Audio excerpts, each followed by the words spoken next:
Hi, this is Jocelyn from Grandbaby Cakes, and today I'm going to show you one of my favorite recipes, oven fried chicken tenders.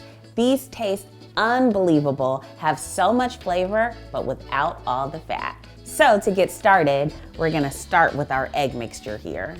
Next, we're going to start on our flour mixture. This is where we get in a whole lot of flavor. So I'm going to add some seasoned salt. I'm gonna add in some cornstarch.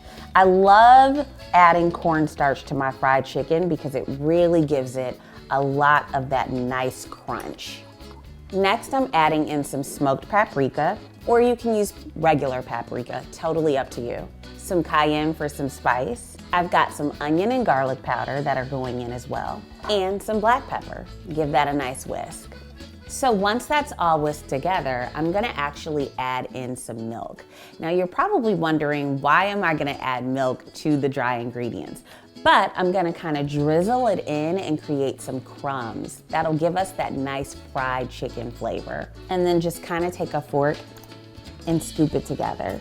Great, so now it's time to assemble. I've got some chicken here. These are chicken tenders, about a pound. You can find them at your local grocery store, already cut up, or you can get some boneless chicken breasts and cut them up yourself into the pieces and the sizes that you like. So now we're gonna start the assembly with the chicken. I have our baking sheet here, and I've lined it with parchment paper so it doesn't stick.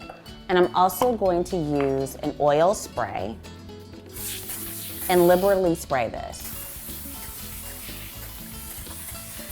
Using my tongs, I'm going to take each piece of chicken and add it right into our flour mixture, and then into our eggs, and then back into our flour. And then it goes right on our baking sheet. And then repeat the process. So once these are all on your pan, you wanna let this sit for about 10 to 15 minutes because you wanna let the coating really set on the chicken so it doesn't come off when it's baking. So while the chicken rests and your coating sets, make sure that you go and preheat your oven to 425 degrees. So our chicken has completely rested and it's ready to go in the oven. But first I like to go in and separate the chicken tenders just to make sure that they don't stick to each other in the oven. So then now I'm just gonna make sure that I spray these really well with some olive oil spray or some vegetable oil spray. It's totally up to you, just some type of cooking spray.